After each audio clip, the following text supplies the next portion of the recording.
A very warm good afternoon to everyone. I'm Sakshi, welcoming you all on behalf of Net Zero Alliance and First View Group to Net Zero Energy Roadmap Pharmaceutical Industries.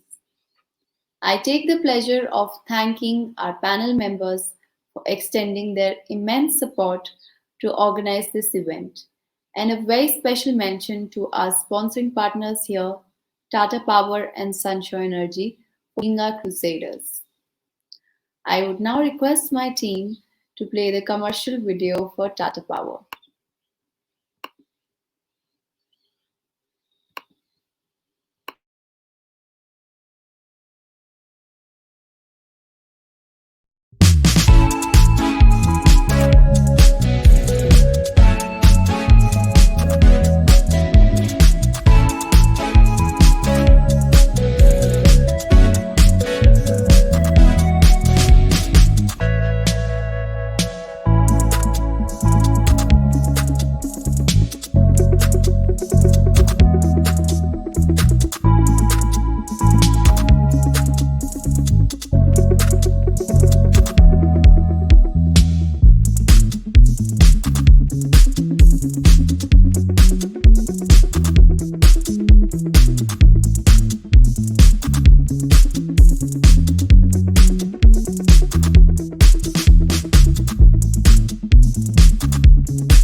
Thank you so much, team, for playing that.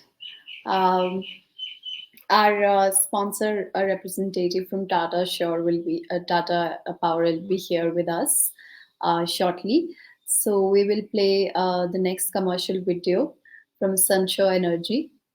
Kindly play that, team.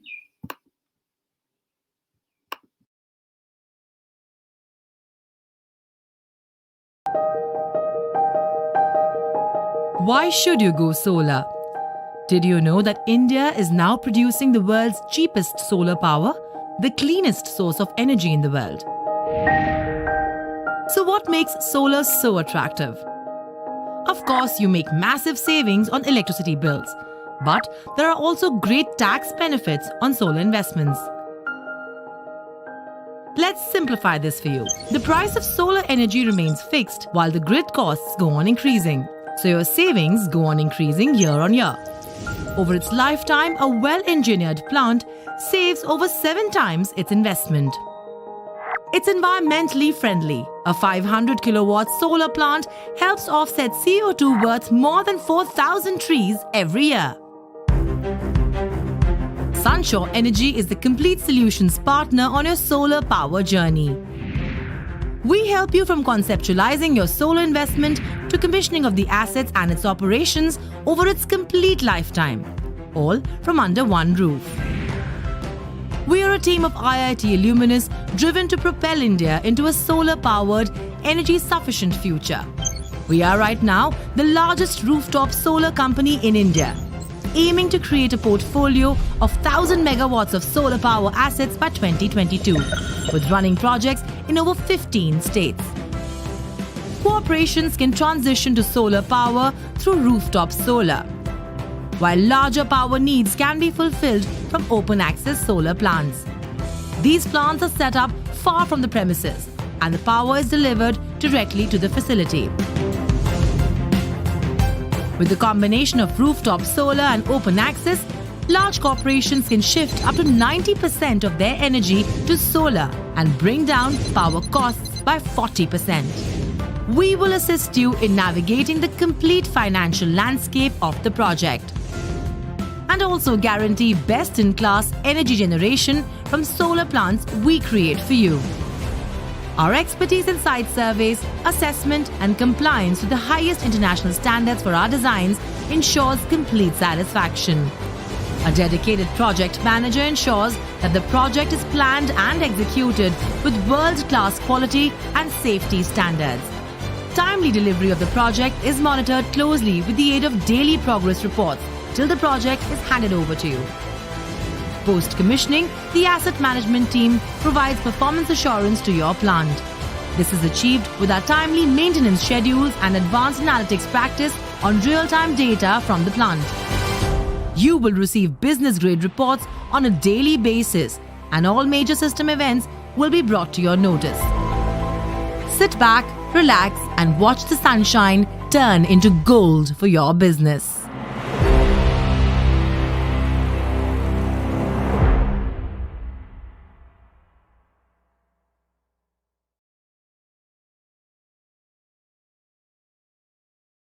Thank you so much, team, for playing that. Allow me to introduce.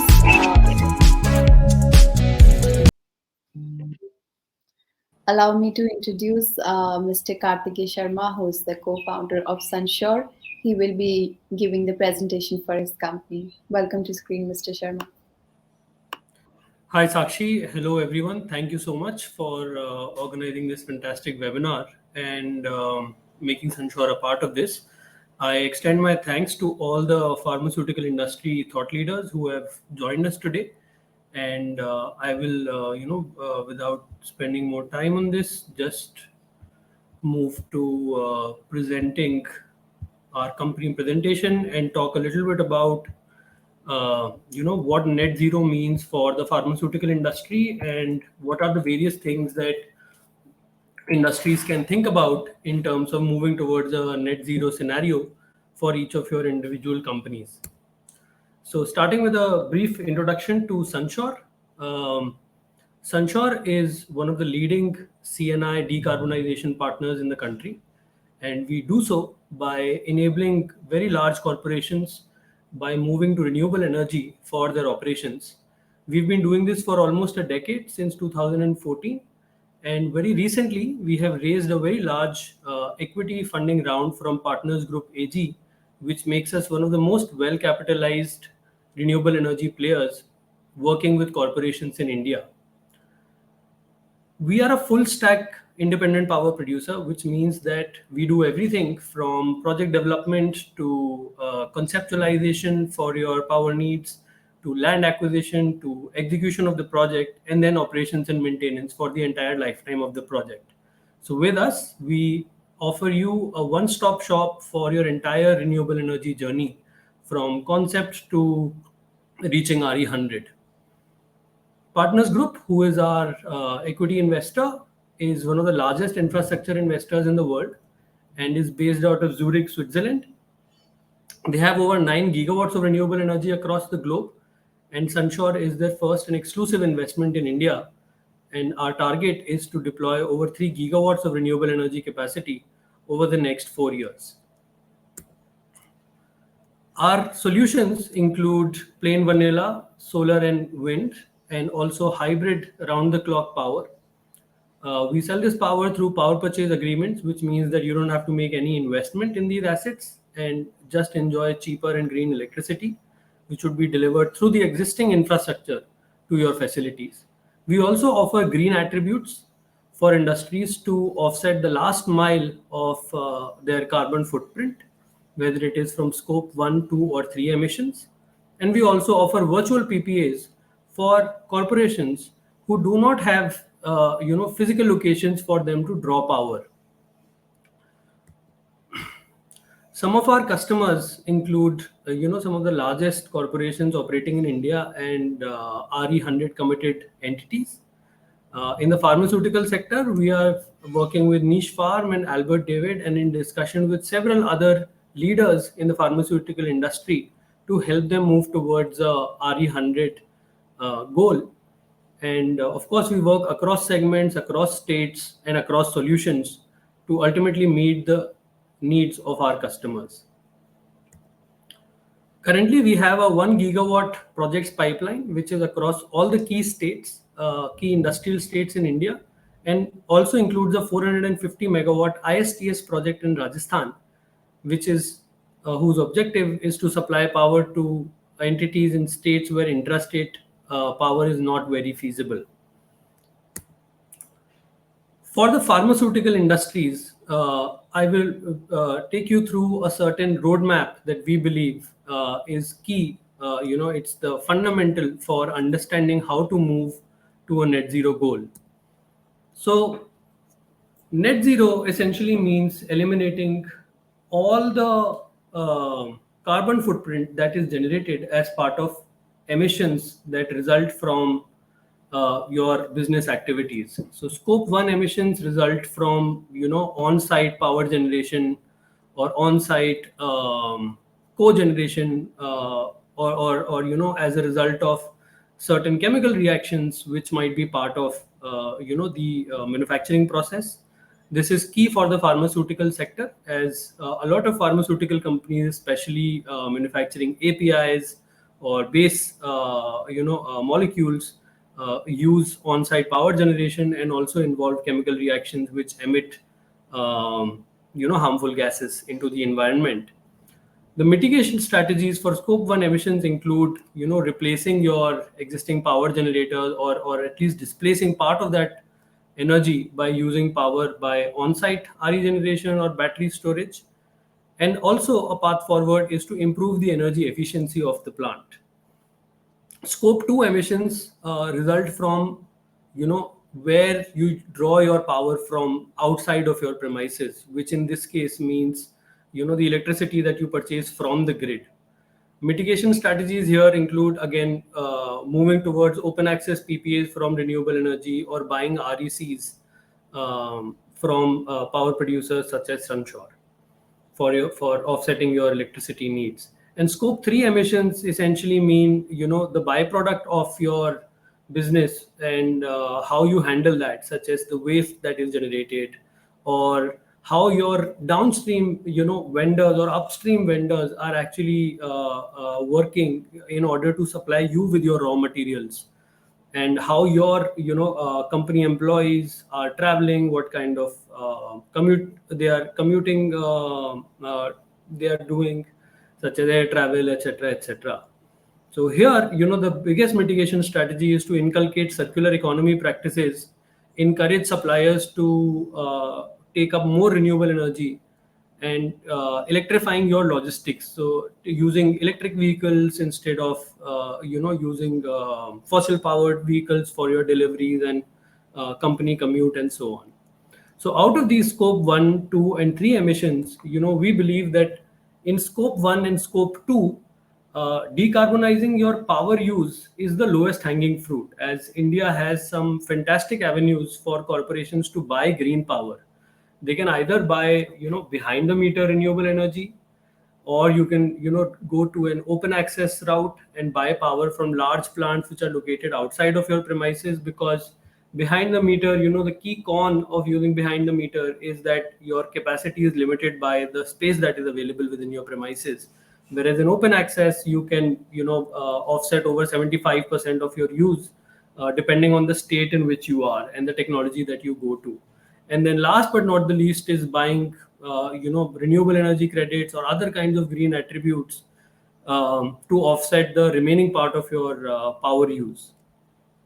So we believe that these are all proven models within India, and most large pharmaceutical corporations have already taken either all three or at least two of these three measures to, decarbonize their power use, or are in very serious discussions to do so. So, open access power out of the three options is the most preferred route, and has the potential to offset most of your scope 2 emissions, even up to 60-70%. So, open access power is a very popular route because you get fixed power tariffs, which means that you can sign a PPA which will give you a very low fixed tariff for the next 15 to 25 years and enable savings of over 35%. So not only does it help you move to a greener future, but also helps you make massive savings for your business for the long term. And because you can offset almost 75% of grid power with this green electricity through open access, it is a great hedge against potential rise in grid prices or even fluctuations in coal prices for companies which are using captive power plants for production.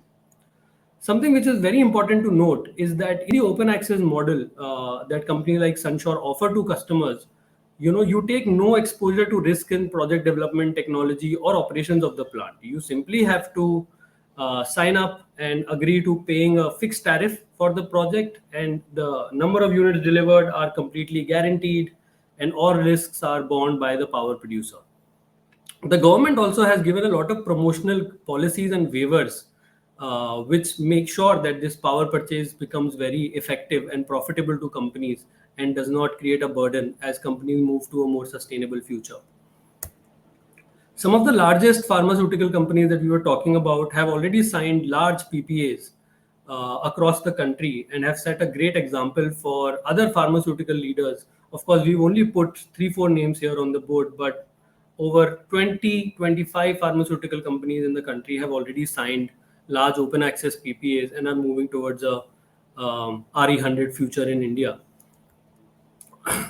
So, open access, this is simply something that you have to consider when you're getting open access. You have to understand that, project development for open access projects is the longest lead time phase of the project, which takes 6 to 9 months depending on where you are. But once the land is there, you can simply get power in, 4 to 6 months depending on the size of the project. And this is exactly the kind of experience that Sunshore has been staging for its customers across the country. In terms of savings that we were talking about, this is simply a illustrative chart which talks about what savings can be promised in the state of Maharashtra, which I'm sure we have a lot of attendance today in this webinar from the state of Maharashtra, which is one of the highest power tariffs in the country. So here, even if you sign at 3 rupees 80 paisa for solar, which is the contracted price, after including all the charges such as transmission charges, distribution charges, impact of losses, you get to a power price which is under 6 rupees and is almost a 40% reduction on your as compared to grid charges, which can be around 9 rupees or 9 rupees 35 paisa depending on where you are and at which voltage you are connected in Maharashtra. So this is precisely the business reason that I was talking about earlier, which is enabling pharmaceutical companies to move to renewable energy sources, especially open access. So these projects happen in a captive project, which basically means that power will be supplied to you from a project SPV, which will be partly owned by you by a very small investment of around 35 lakhs to 40 lakhs per megawatt DC, and that's almost 7 to 8% of the project investment. The other 90 to 93% of the investment is completely taken up by Sunshore and has no recourse to you, and this equity will be returned to you at the end of the project. So all you have to do is make the equity contribution, make the payments for the power, and the SPV will supply power to you over the course of the project, which will be 15 to 25 years, as I mentioned earlier. So that's it, and I hope and I look forward to having an informative discussion with the panel members today, and I hope this goes a long way in setting the context for this webinar today. Thank you. Over to you, Sakshi. Thank you so much for that insightful presentation, Mr. Sharma. We would now like to play the commercial video for Tata Power.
Well, thank you so much, team, for playing that.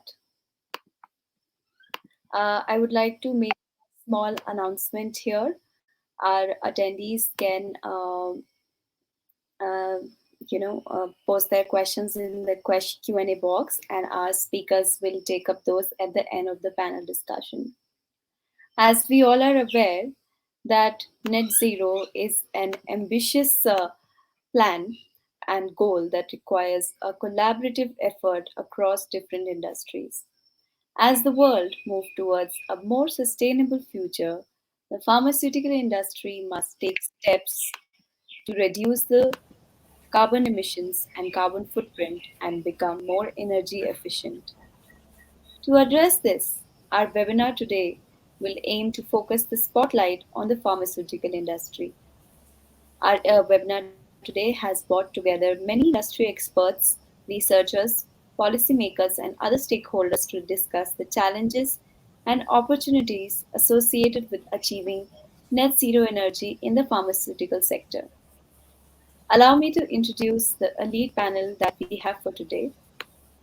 Mr. Manjeet Singh from Centurion Pharmaceuticals, Mr. Pramod Bissel from MCure, Mr. Shivaji Chadha from Aragon Life Sciences, Mr. Kartikeya Sharma from Sanshu Energy, Mr. Suhaswani from Ferring Pharmaceuticals, and Mr. Manjeet Singh, who is the Director Corporate Sustainability, will be the moderator for the session. Over to you, Mr. Singh.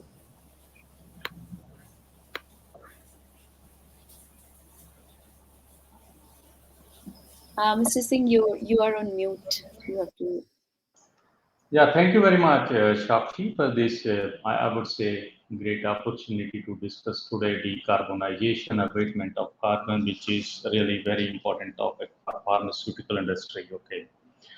Uh, Before I start building context, let me run through the introduction with our panelists.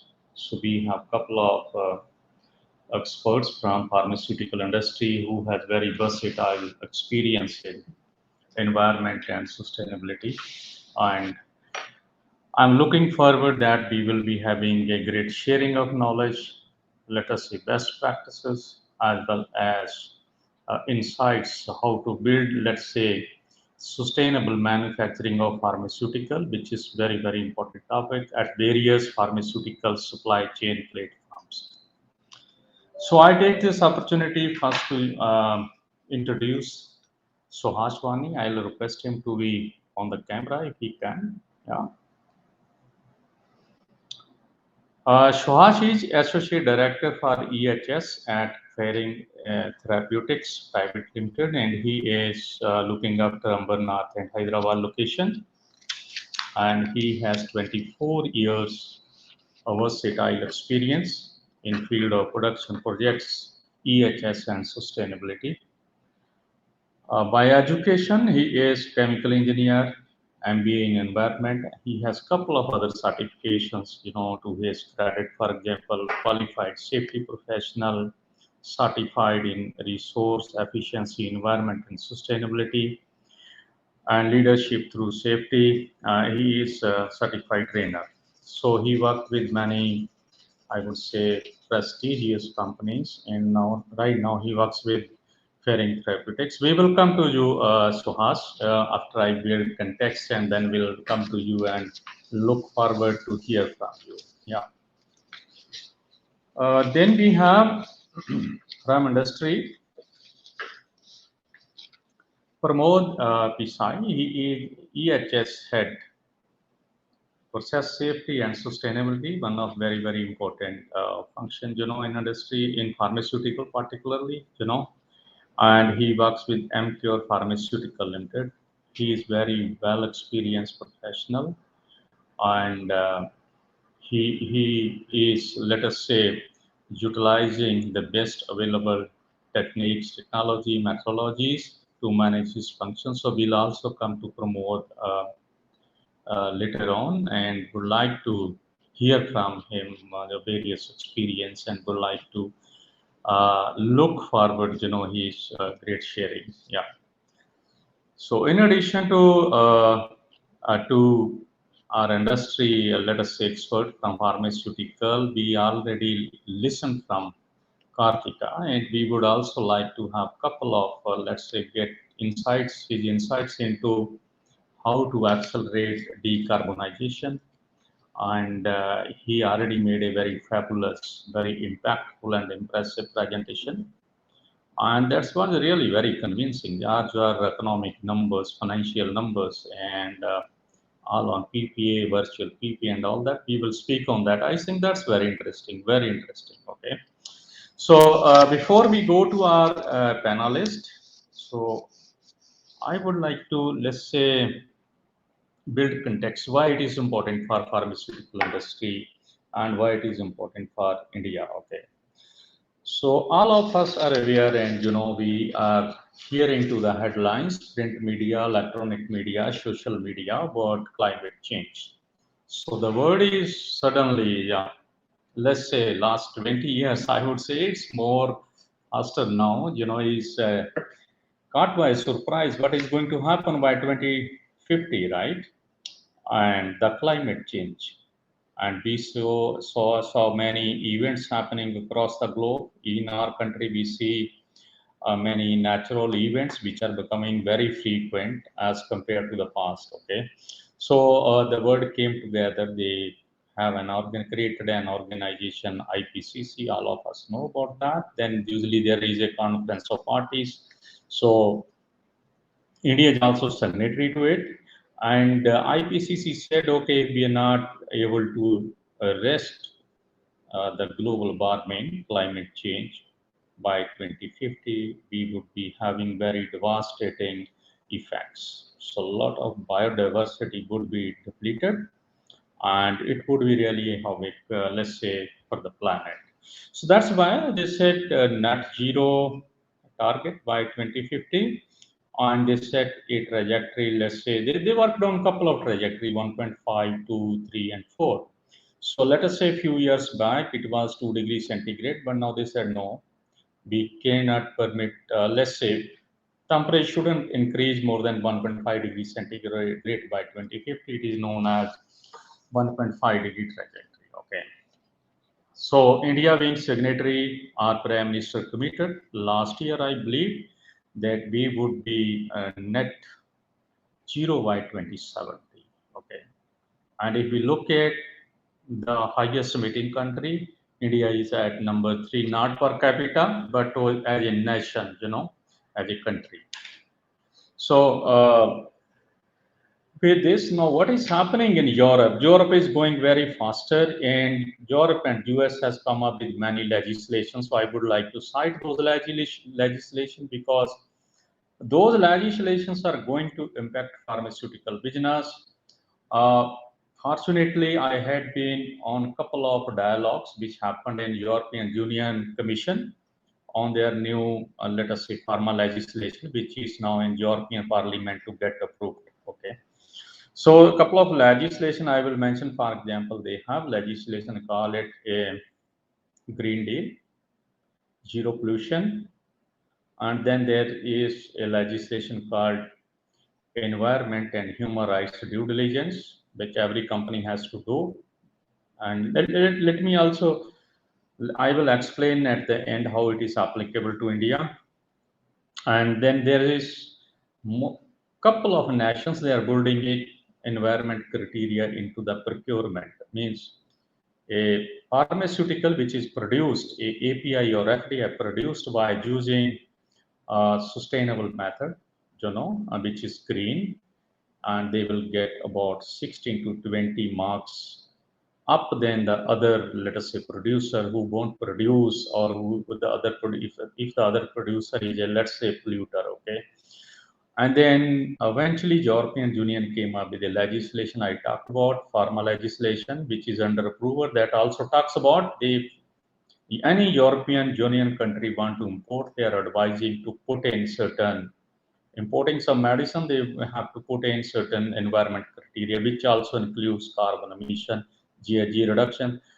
The last, I would say, the toughest one, which India is still deliberating and contesting at a national level, with couple of other developing economy, is CBAM, Carbon Border Adjustment Mechanism. That means from next year onwards, I believe, any product we export to European Union, we have to disclose what are the carbon emission associated with this product. Okay, particularly, let us say we produce exporting 1 metric ton of API, so we have to disclose that, else it would be difficult.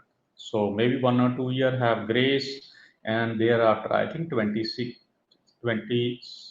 it would be mandatory. So then we have to pay the tax for that. That would be for offsetting the carbon emission, which let's we are the companies releasing to environment. So this is the background. In view of that, in view of this, I believe there is very strong connection with business. In addition, morally, we look at it's our duty to protect our universe, to protect our planet. So we have to look for ways and means how to reduce carbon emission. And as professionals, it's very important that we are equipped with all those skill set and knowledge to help our company, to help, let's say, India pharmaceutical supply chain to cope up with this new challenge. Okay, having done this, I know the companies are really already making a good move, and they have certain program in place. You know, they have EHS policy, sustainability policy, and all that. And some of them are also committing, for example, SBTI target setting, disclosing on various platforms, and all that. And what we will talk right now is, let's go very specific and speak to our panelist experts over there. First, I would like to go Suhas Vani. He is from Faring Therapeutics and looks after sustainability as well. So I will ask Suhas a couple of questions here. Let me frame up this question. You know, what is your sustainability vision? Please hear it out, and then go for a, let's say, then you can go ahead with your response, and how your sustainability is, let's say, talk about environment pillar, environment criteria, or environment target, particularly on abatement of CO2 emission. And what is your insight? How do you monitor scope 1, scope 2, and scope 3 kind of mission? Are you doing that, or you are, let's say, thinking over to do that? And any ideas from your present or past experience? And we will also like to listen from you in your entire career. Let's say, what kind of disclosures your this company, or let's say even go to your previous employer, because sharing of best practices and knowledge, uh, disclosures make on sustain during in the sustainability report, as well as other platforms like CDP and certain clarification or explanations, whatever, to EcoVadis and other sustainability reporting platform. And over to you, Suhash. Thank you. Can you unmute? We are not able to hear you.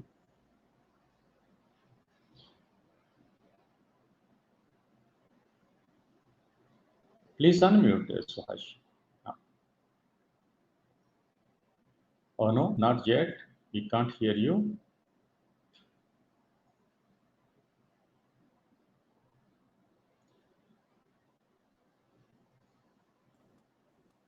Okay, I think Shwas has really encountered a technical glitch over there. So what I do, I quickly move to Pramod, you know.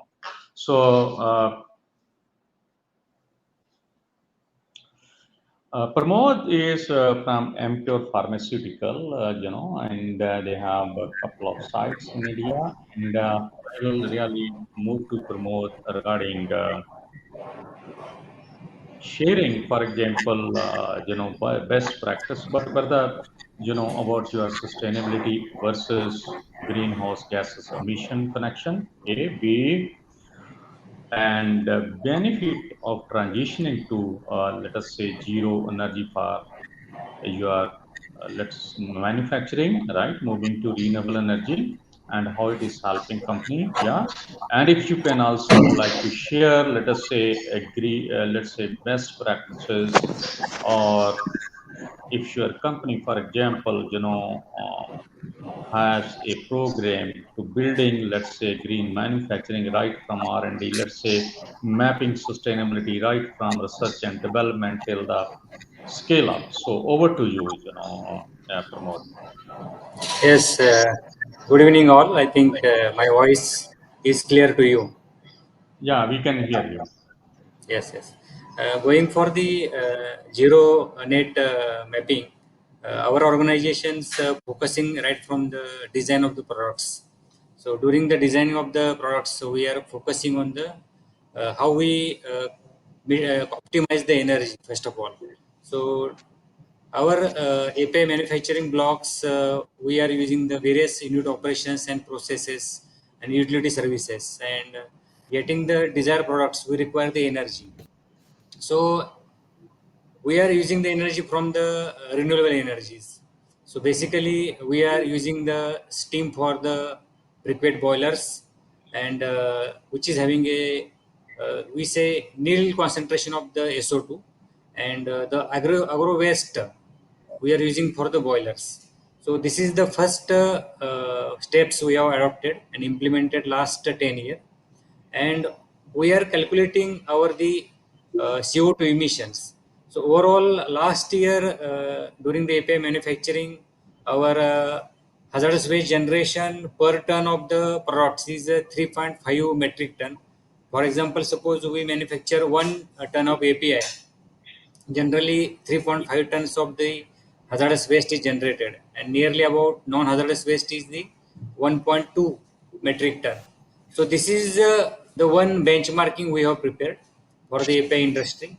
Secondly, looking for the air emission aspect for the SO2 emissions, CO2 emissions, and other aspect to the API industries. We are mapping and making the benchmarks for the next level of the sustainability. Third, during the design of the products, we optimize our the energy consumptions, optimize our the waters. That is, we say water footprints. Next is the generation at the initial design of the products. Then we can see the how the products is make a water products. Do not using the solvents, because using the solvents there is a risk to the VOC emissions, then risk to the fire and explosion, and making the products solvent free, or optimizing the solvent quantity during the purification. That is the next target. And also some products we have implemented for the sustainable products, and we are calculating the total life cycle assessment from start to end, and addressing the non-value addition items for the reduction. And that's about the our overall benchmarking in terms of the water footprints, then air footprints, also the hazardous waste footprints. We are making one branch benchmarks, and we are targeting reduction every year up to 2030. I have a targets from the management that we reduce up to nearly about current, suppose our hazardous waste generation is 3.5 metric ton, so it can nil about 0.5 metric ton only. So that's our the targets implementing for the next level of the API manufacturing. I think that's I have way forward. Yeah, thank you. Quite exciting, Mm. So let's say, looking at various initiatives you have, right, and best practices which you also cited now on. So, do you also go for, let us say, reporting these carbon emissions, or still in a process to report that, monitor that? Yes, yes. We have a responsible care company, and we have a scope one, scope two, and scope three. We are monitoring, and every aspect is thoroughly checked by the input data. And currently, we are mapping through the some Excel and some software based SAP, and based on that we are forwarding the next level. Okay, thank you. Thank you very much. And maybe I come later to you. And now I move to Suhash, the question we had for him before. Suhash, over to you. Yeah, Yeah, am I audible now? very well. Yeah, okay, great. Sorry for because of the technological glitch, I'm not able to speak when you ask the questions, but now, okay, we are ready.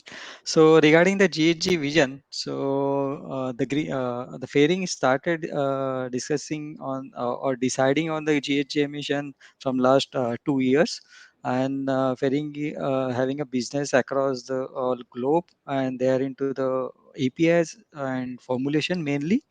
So there are two APIs, that is one in India and one in Denmark. So there is a different businesses and the different geography. So since the fairing in India, so we are struggling for energy related things, whereas our counterparts based at the Denmark and Europe, so they are not struggling because they are anyway getting the green energy. So there is a difference, and the product what we are manufacturing are the same, but the GHG emission is the different. So we are now in a place of in a position of how to streamline that those the things, because we need anyway we have to show to per kg how we are reducing. And for that now, at the global level also we started some initiatives, like whenever any projects is going on, so before going for the projects we are getting the evaluated all operations to the from the sustainability point of view, so that in a future course how we can able to install the energy efficient related equipments, how we can use the construction related materials, how our operations are more sustainable, so that we are thinking. In entire fairing, if we can say, the major contribution for CO2 is the it is coming from the scope 3. So because we are having pharma business, and we are into the formulation, so there is a huge transitions, and there are many transportations related activity. So our 80% is consumption based on the scope 3. For scope 1 and 2, each and every side is working. If we can say for India, so we are running two businesses over here, one formulation unit at Hyderabad and one API manufacturing unit at Ambernath.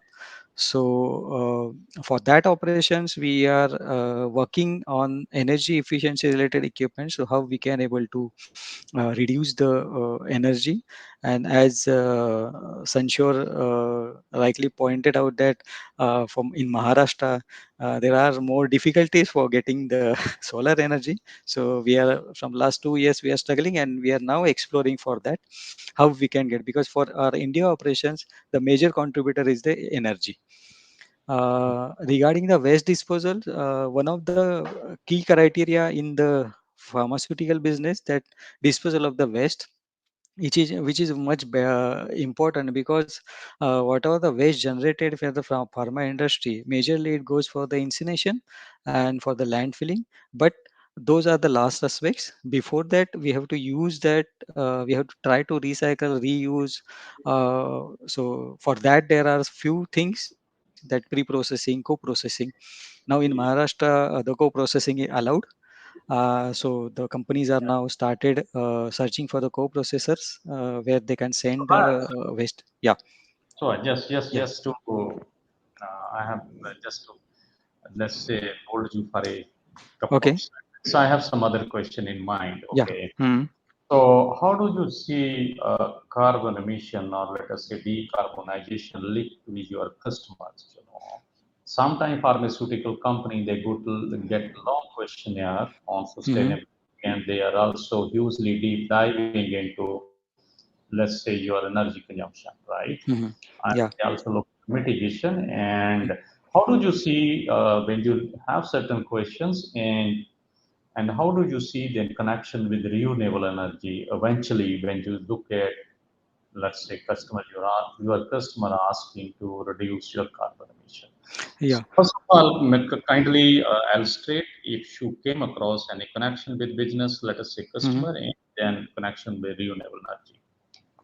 Yeah. So in my previous organization, what I had worked with there, so there we are come with the questionnaires like CDP, EcoVadis, Dow Jones Sustainability Index, EcoDays. So there are multiple questionnaires, and the investor generally share the questionnaire. So earlier the business scenario was like that. The people are came audit your facility, and if everything is fine, they will give the orders. But now the trend is going to change. So people will come first and they assess you from the sustainability point of view.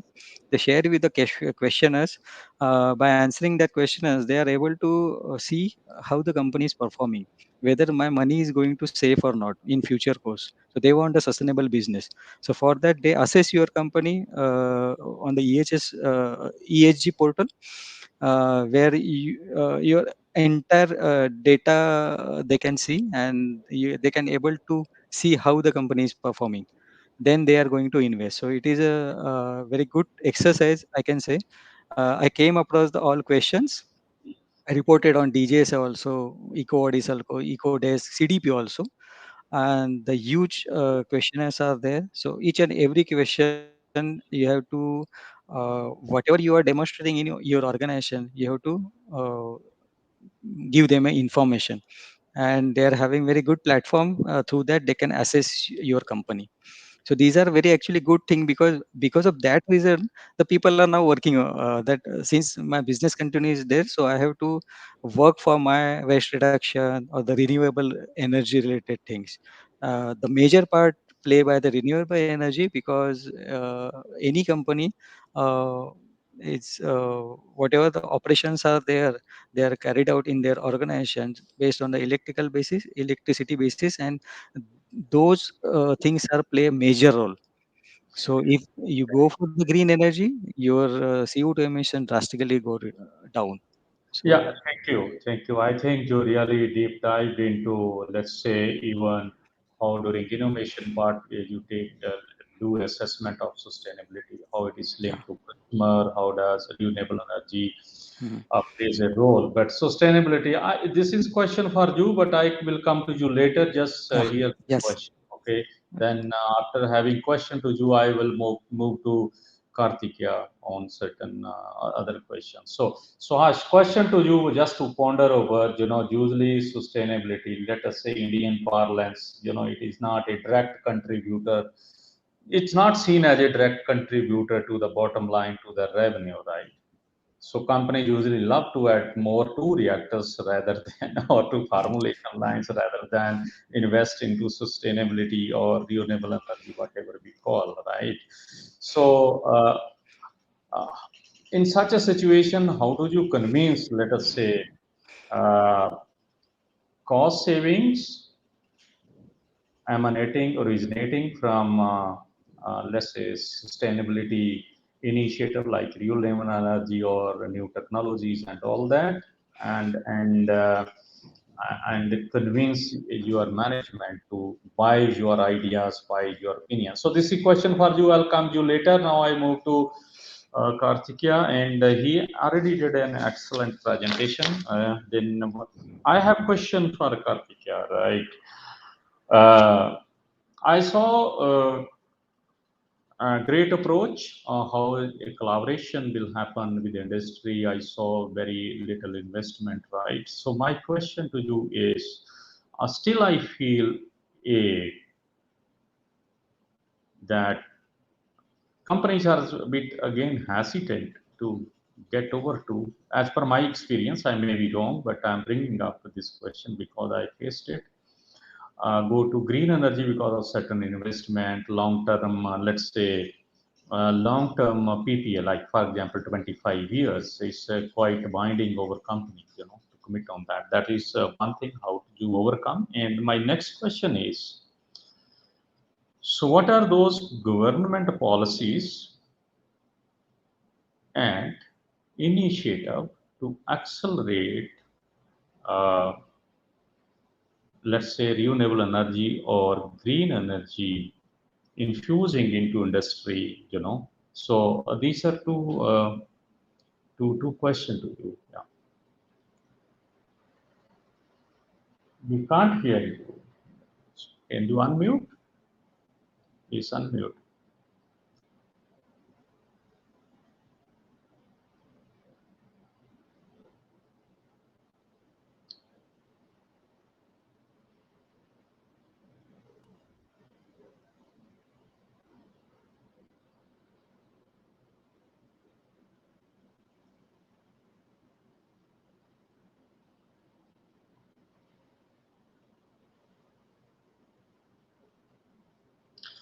No, I think we are not able to hear you, and I don't know. Explain. Not yet, Karthik. Yeah, not yet. Yeah, I'm really Dear sorry. attendees, allow us a minute or so. Sorry, can you come again, Sakshi, once again? We'll just wait for a minute or so that Mr. Karthik can get back to us. Meanwhile, we can pose in the questions to other speakers. Mr. Singh.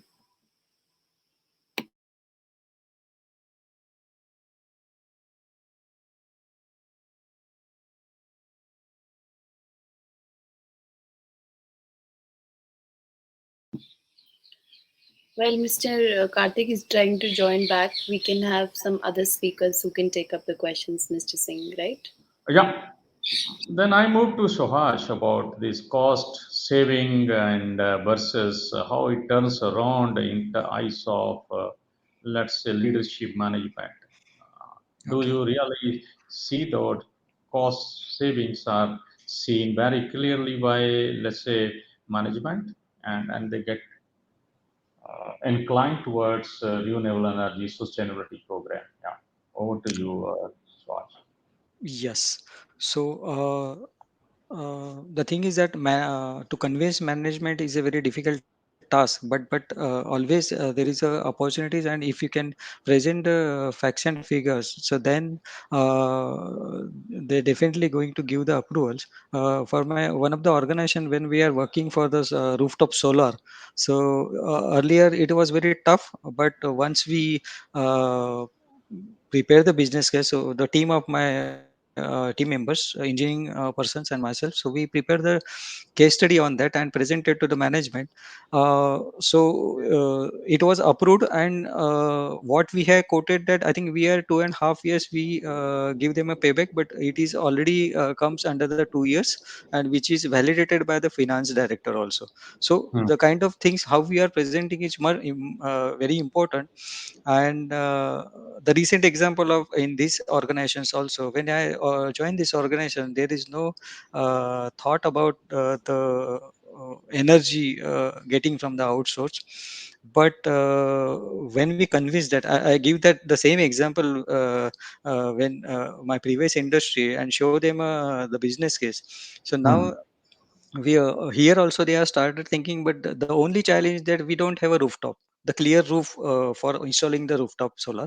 That is the big challenge, and because of that we are now looking for the getting the energy from the outsource. So the management is convinced, but we have to show them good pictures and concrete things, and the finance need to convince the finance guy. Once the finance guy is convinced, it is absolutely the good case, and business case is definitely go and approve.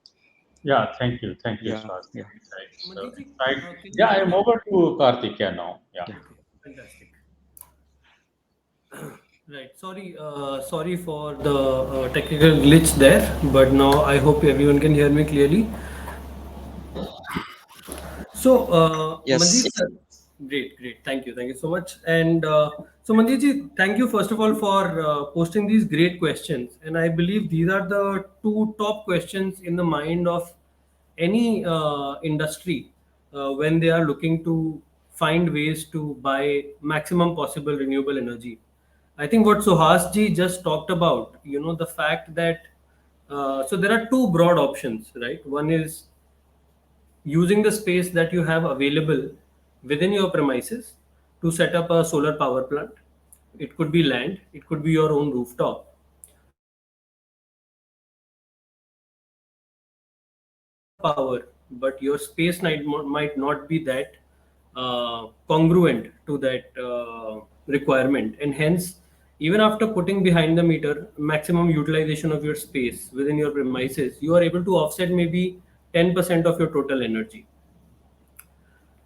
So that is why people move to outside the premises. Now, when it comes to behind the meter, within premises systems, Suhas ji already talked about, very short payback periods, even when you are putting these projects on 100% capex. When you do 100% capex, the biggest government policy or initiative there is to give you accelerated depreciation. So you can depreciate the asset at the rate of 40% starting from the first year. And in a state like Maharashtra, I would completely agree with Mr. Suhas that if you were financing that project even a little bit, your equity payback would be 3 years or less.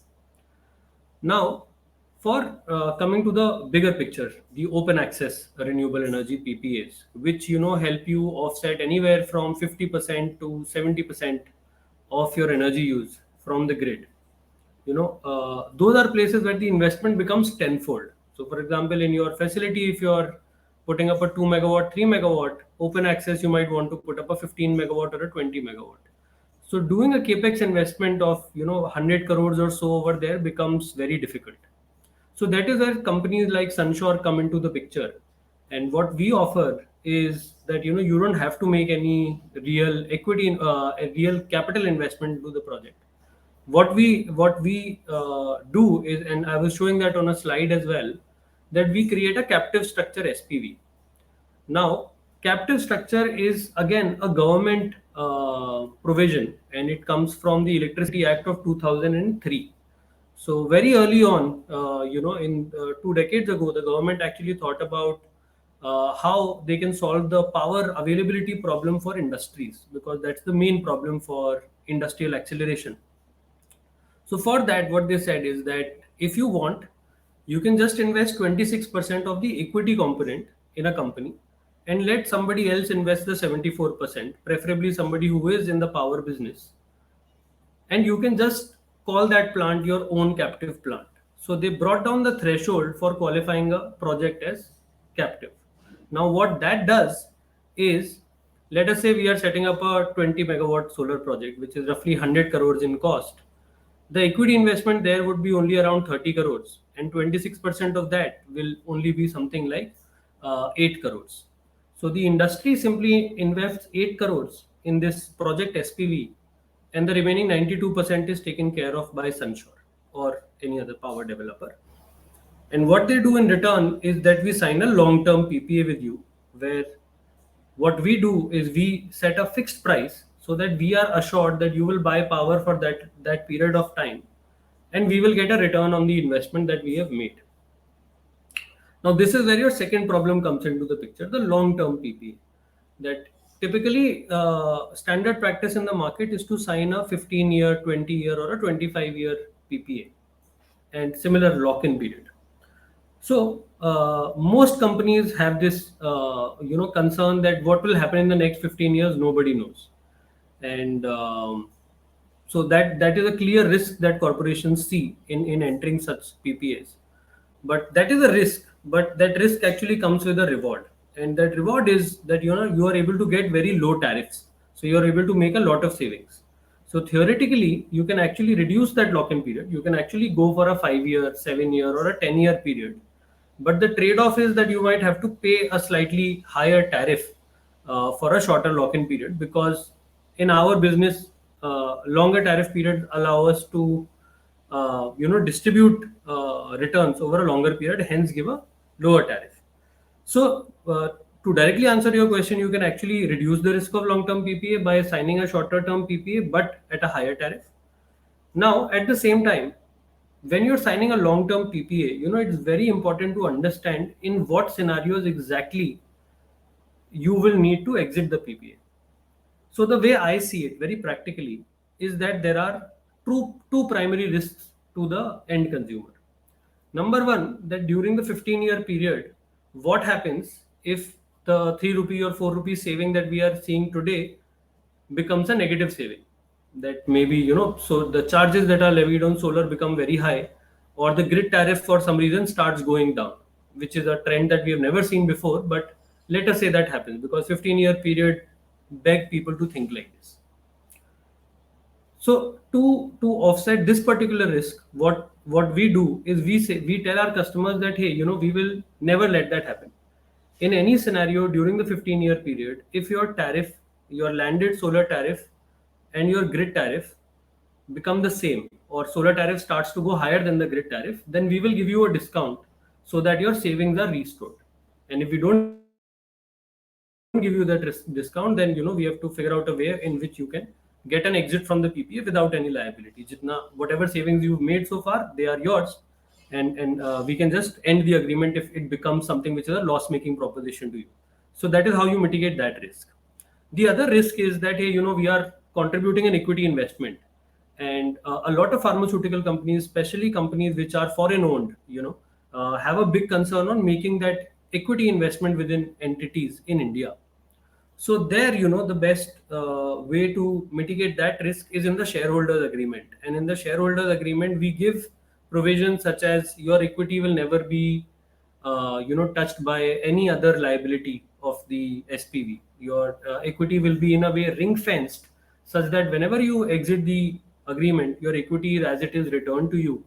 And during the course of the agreement, if there is any compliance liability or anything regarding the way the company has been operating, that will never flow through to you. And in case you get any financial issues because of that, we actually underwrite that we will insure you against all such risks and make sure that you never make any financial or reputational losses because of some malpractices, if any ever, in that SPV or any accidents.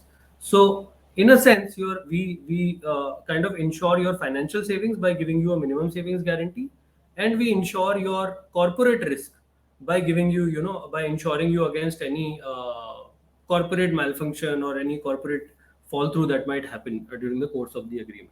So I hope that answers your question on how corporations can move towards removing the hesitation in buying RE power. Of course, there are many precedents in the market. Yeah, thank you very much. I think it was really very good description and convincing kind of argument which we can use. I know we have a couple of discussions. So at our plants, this is one of the hesitation. That's why I brought this question. Okay.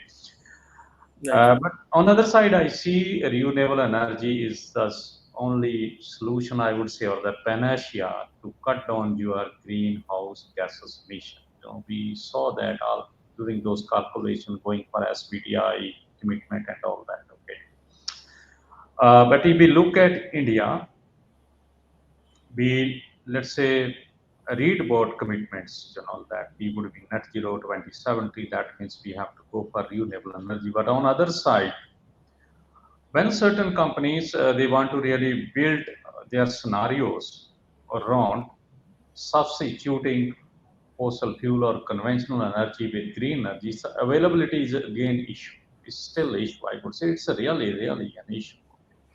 So how do you see that in coming year, let's say 5 to 10 year, the green energy, or let us say renewable energy, right?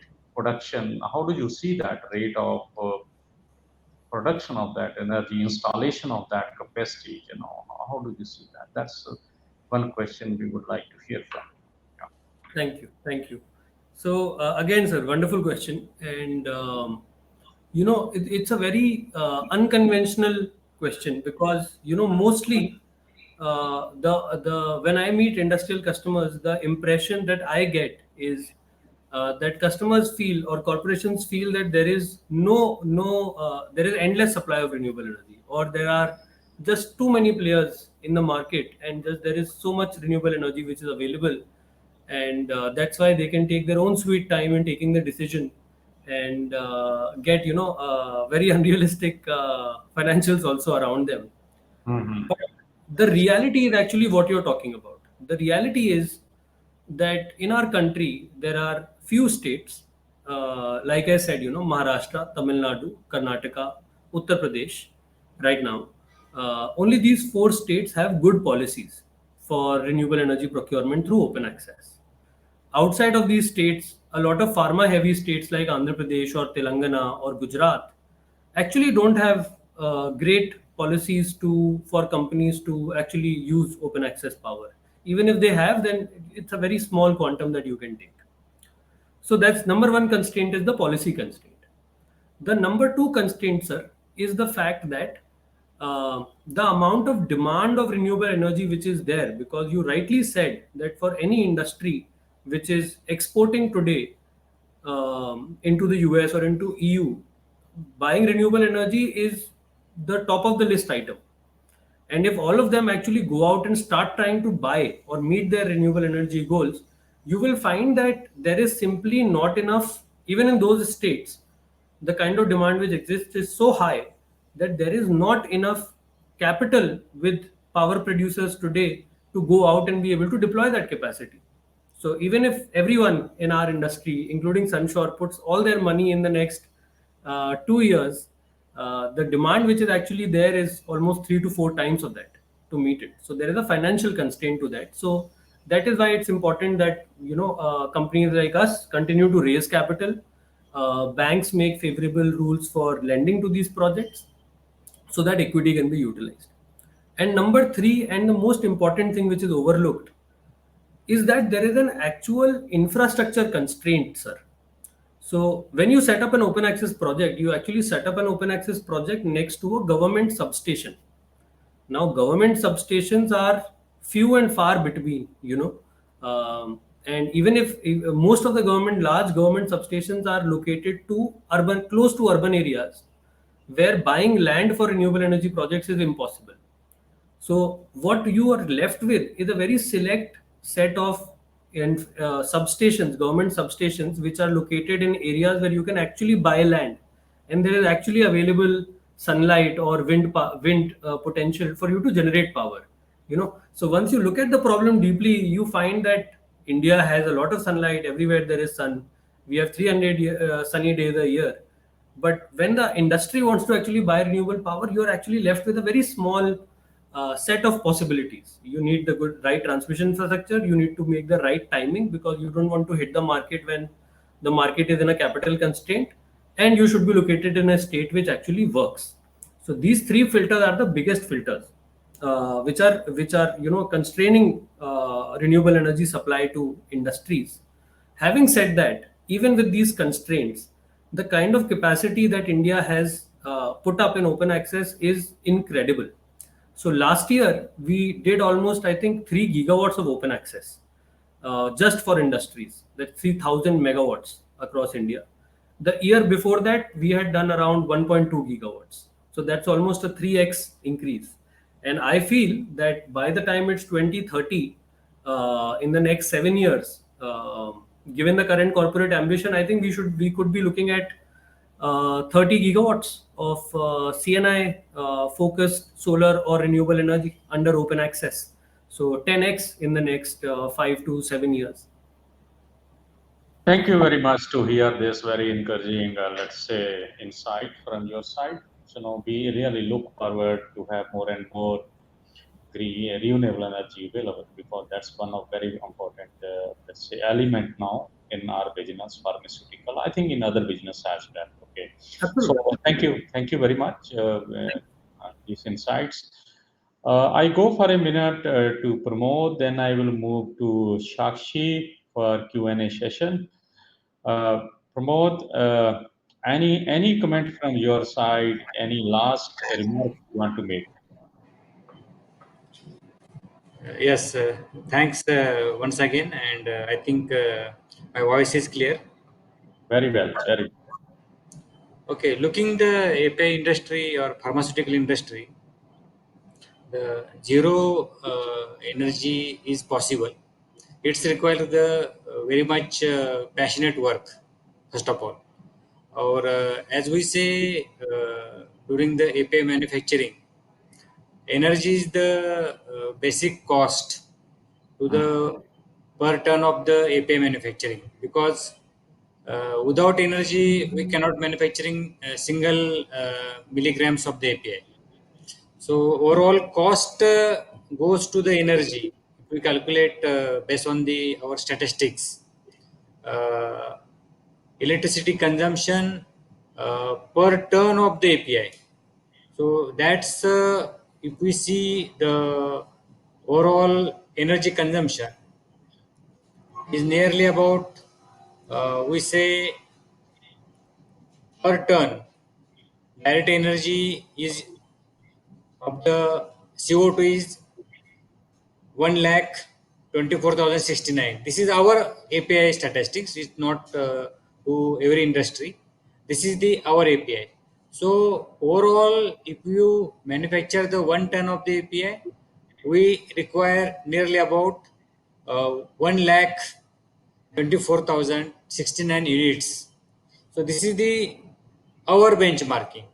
So reduction of the energy I am given the figure based on our the operations, based on our the energy consumptions because we are making the life saving drugs. So each and every aspect of the US FDA norms or legal norms. So we are maintaining all the clean room practices where the HVAC systems is having a highest energy requirements. Secondly, overall water footprints. We are nearly about 325 metric ton fresh water required to manufacture the 1 ton of the API. So this is also one water footprints is the our current benchmarking. So we are moving how we reduce our the water footprints as I earlier told, the hazardous waste.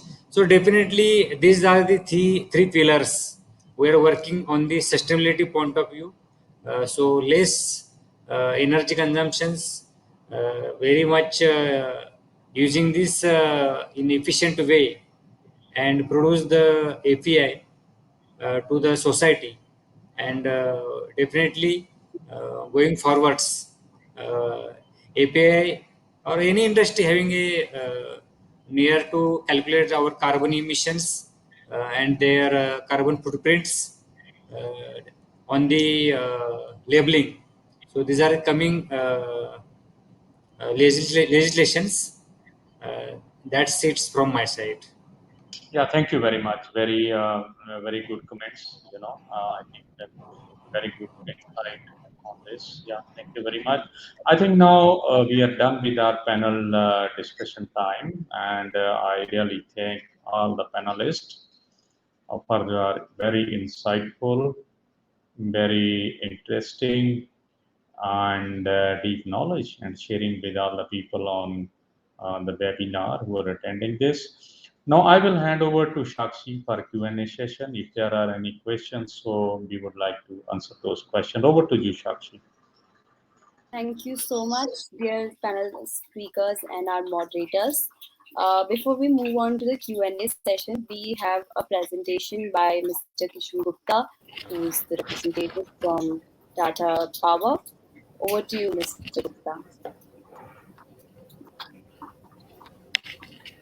Thank you, Sakshi. Am I audible?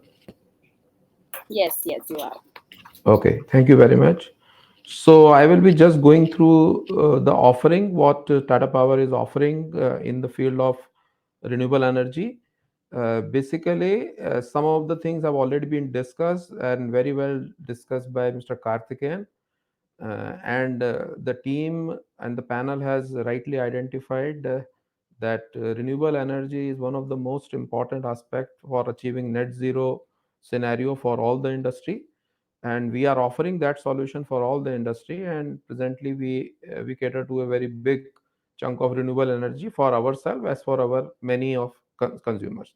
So just I think I have got very less time available with me. Let me share my screen.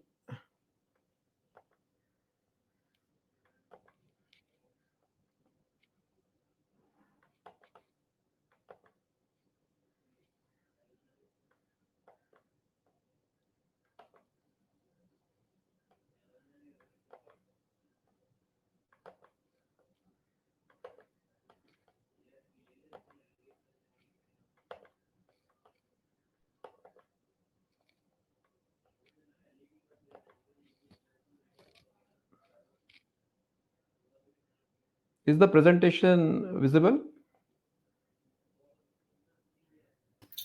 Not yet, sir. Just a minute.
Sir, would you like me to place the presentation and you can go over it?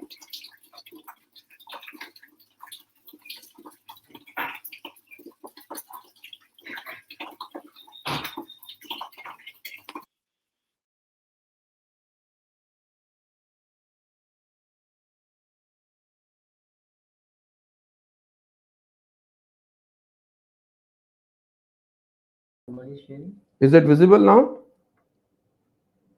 So your screen is visible, but the presentation is not visible. Now it is visible. Okay.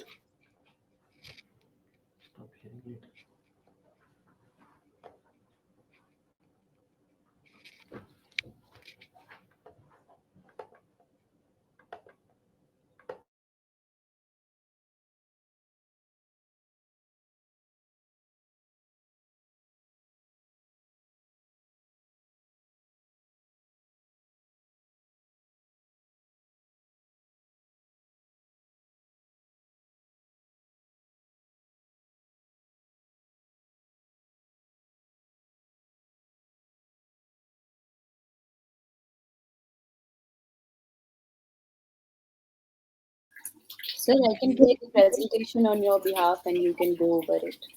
Yes, Sakshi, please do so. Okay, sir. Please stop sharing your screen. I'll play the presentation.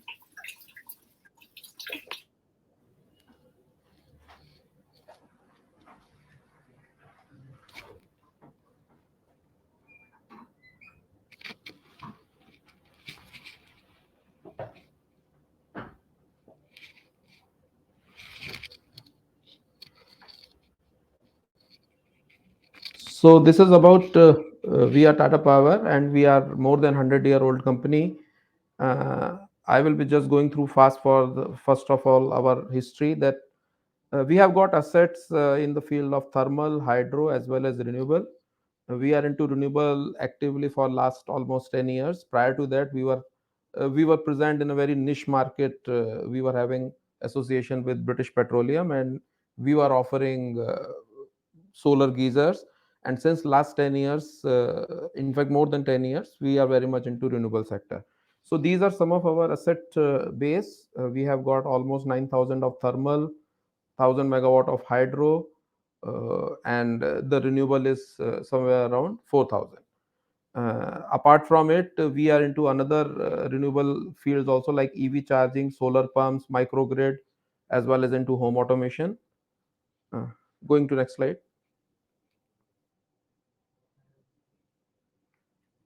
Next slide, please. So, for providing renewable solution, basically, we have got our own cell and module manufacturing facilities, which we cater to. As of presently, this is 500 megawatt, and we are coming up with a new facility which will be 8 times of that, around 4,000 megawatt at Tamil Nadu. So we offer our clients our own cells as well as if we are not able to cater to the demand of the customer, we outsource it from internationally and from other players also. We are introducing solar pump. We are into rooftop solar as well as utility scale projects. We have done almost 5,300 gigawatt of projects so far, and 450 megawatt of solar rooftop project. Next slide, please.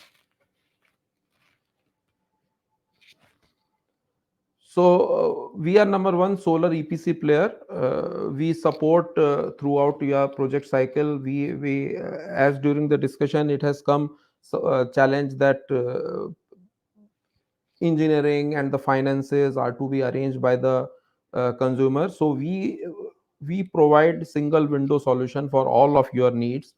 We even do the calculation also for taking management decisions, so that individual company can take their board approval based on our calculation.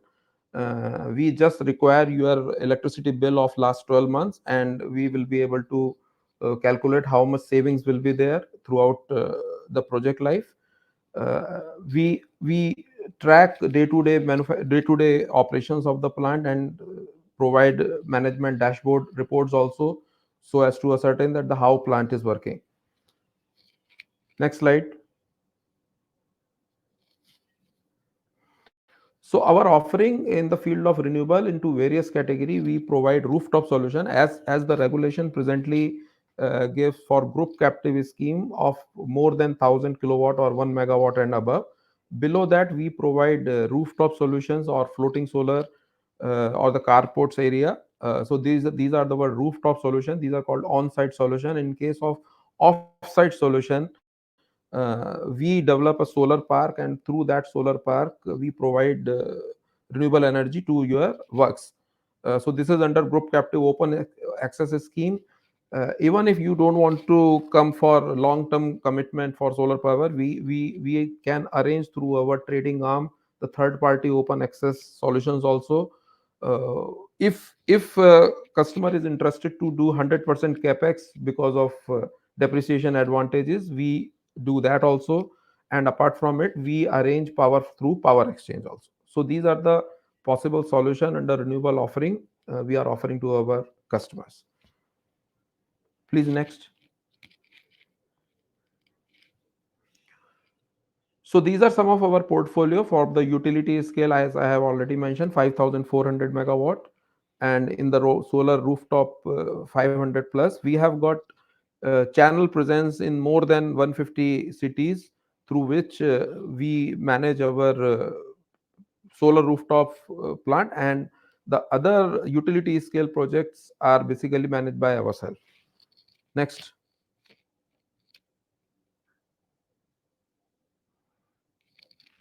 Okay, so these are some of the insight that why, in fact, I think I need not to tell much about this, because the advantage of renewable energy everybody understand, and most important for decision making point of view is the 30 to 50% cheaper than the grid tariff. Next.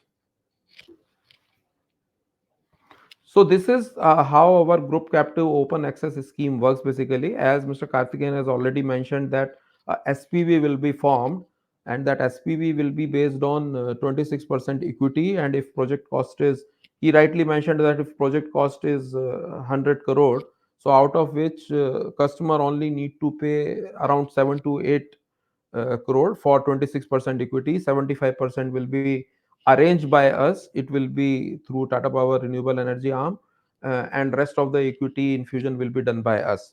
And during the course of project or course of agreement, which will be for 25 years with various lock-in options like 15 years, 20 years, or maybe 25 years, we will be managing the plant, and all the clearances through government, through open access, uh, will be taken care by us.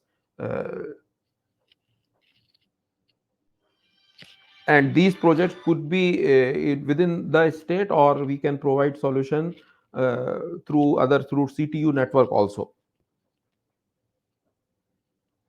So the best advantage under this captive scheme, that the customer need not to pay the cost subsidy charge and the additional surcharge, which will be of the tune somewhere around 3 rupees.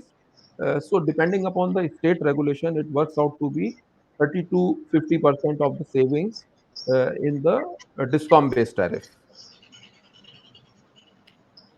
Sakshi, next.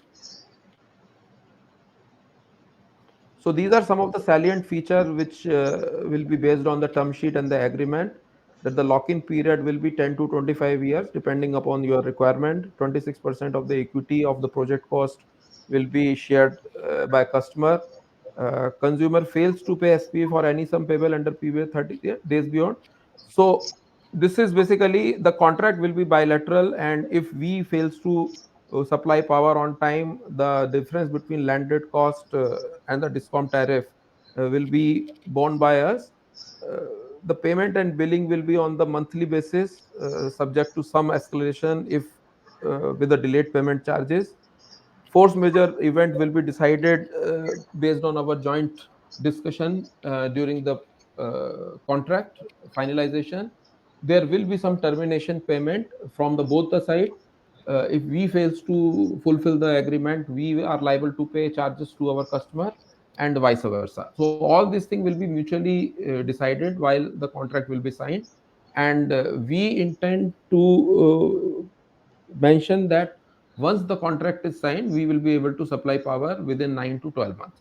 So if you are planning to procure power in the next financial year, my suggestion to you would be that this is the best time where you can approach us and we can discuss across the table and can decide the how to go about it uh, for the agreement, because it will take almost 9 to 12 months once we sign the agreement to supply power to your premises. Sakshi, next. So these are some of the way forward that we require your annual consumption pattern, your location. As Mr. Karthikeyan has already mentioned, the favorable policy as of now is in Maharashtra, Karnataka, Tamil Nadu, and UP. And I will add to that that Odisha is also coming up well in this direction. So these are some of the states where regulatory framework is very much conducive to supply green power. Then after you submit these documents to us, we will be checking the feasibility and submitting to the uh, how much savings will be there. We will be giving you how much energy charge we will be quoting, and based on that we can sign the term sheet.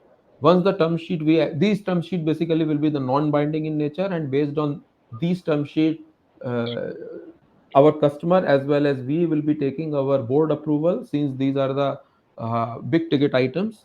And subsequent to that we can sign the agreement, and after the signing agreement, approximately after 9 months, we will be able to supply you green power with all statutory approval, and all this thing will be taken care by us. Sakshi, next. Now, coming back to just, I would like to touch upon the RE100 concept that now many industry and many C&I establishment have signed these RE100 concept, where they want, people still don't believe that RE100 phenomena is possible, where 100% renewable power can be supplied to our customer. But we have recently done a deal with one of the biggest company in India, where we are committed to supply this RTC power to them, and this is of the tune of almost 966 megawatt. So going go next, Sakshi.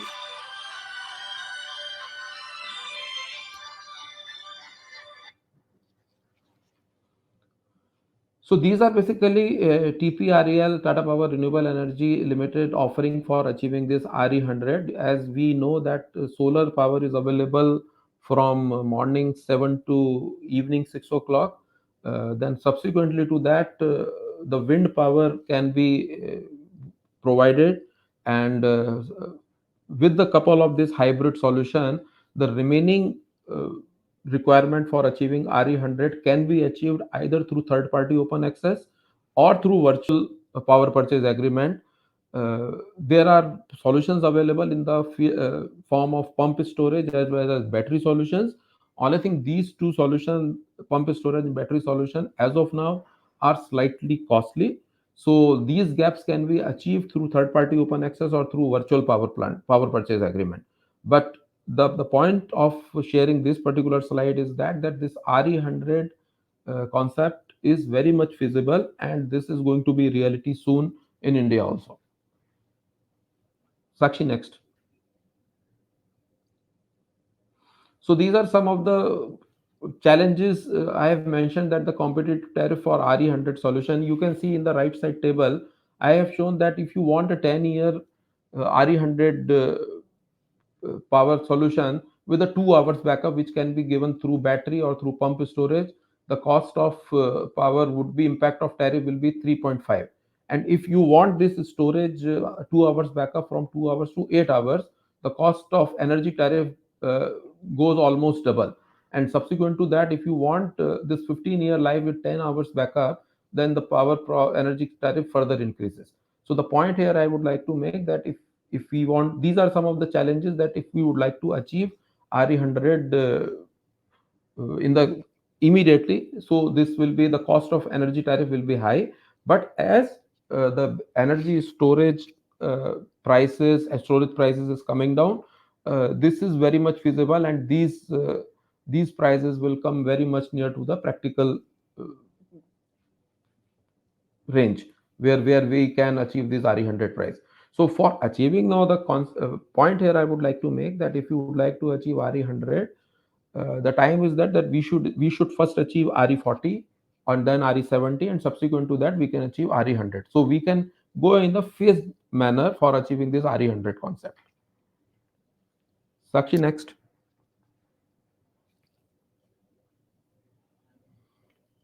So these are some of the data we have shown that how the things have changed in India, where how much is the present bidding uh, pipeline is there, and how much megawatt we have commissioned.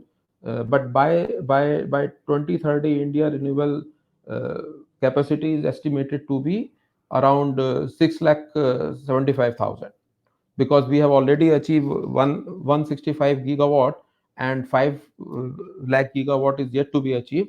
And based on, and these all are things governed by the government policy, and government is also working towards that. So my personal view about the prices of solar energy going up in the next 7 to 8 years are very unlikely.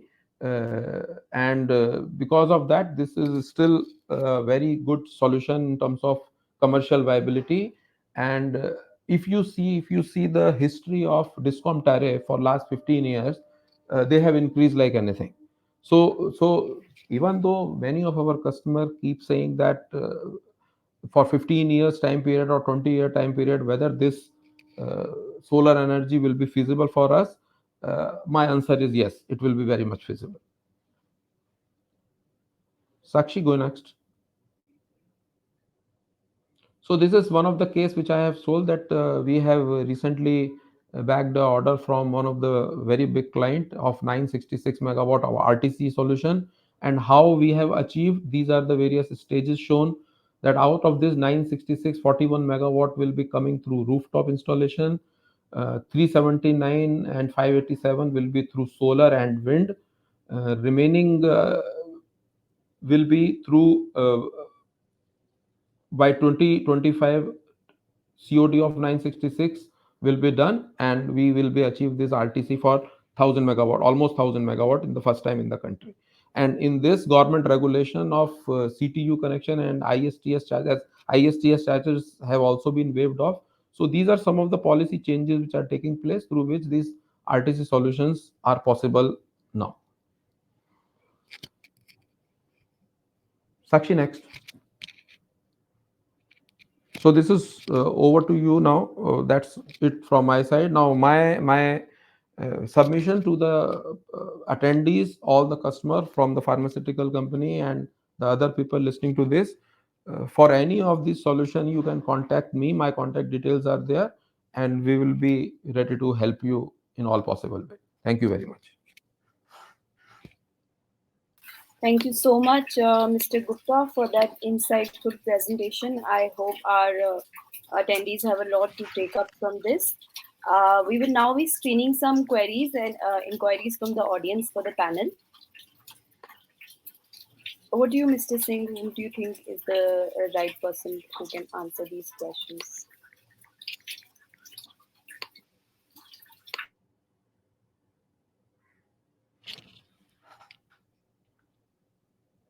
Let's go to Kartikeya for this question. Hello. Yes. Yeah, great question. And again, top of the mind question. So the short answer is yes, that you can in fact procure power simultaneously through multiple options. The only catch here is that certain states will have some other rule for. So the only thing which you have to be careful about is rooftop solar and net metering and open access power at the same time is something which is impossible. But you have to be careful about the sources. I mean, where you're sourcing this power from. One thing that we have seen in UP is you can have a behind the meter rooftop solar plant. You can have a captive project supplying part of the power to you, and you can have some short term open access buying opportunistically, maybe during the off season, during the winters when solar captive is not generating so much. Buy part of your power there, but when you're sourcing power simultaneously through multiple options, you have to be very careful in your approach. So yeah, that would be my answer. Okay, Thank you. next Thank up you. is this.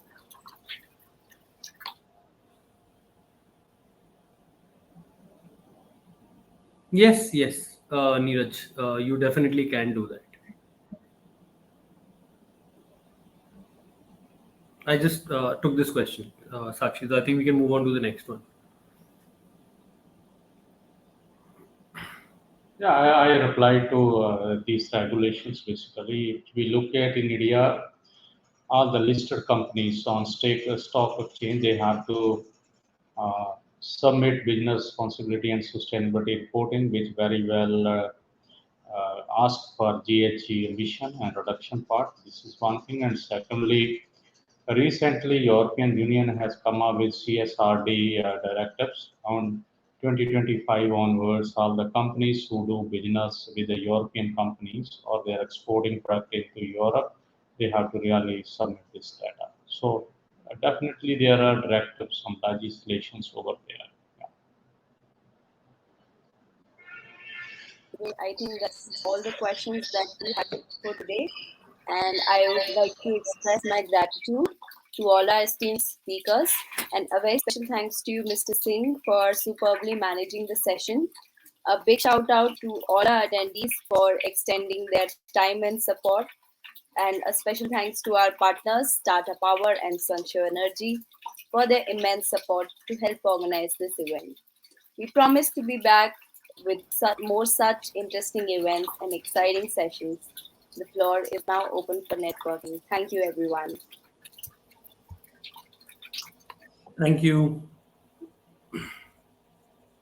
Thank you, Sakshi.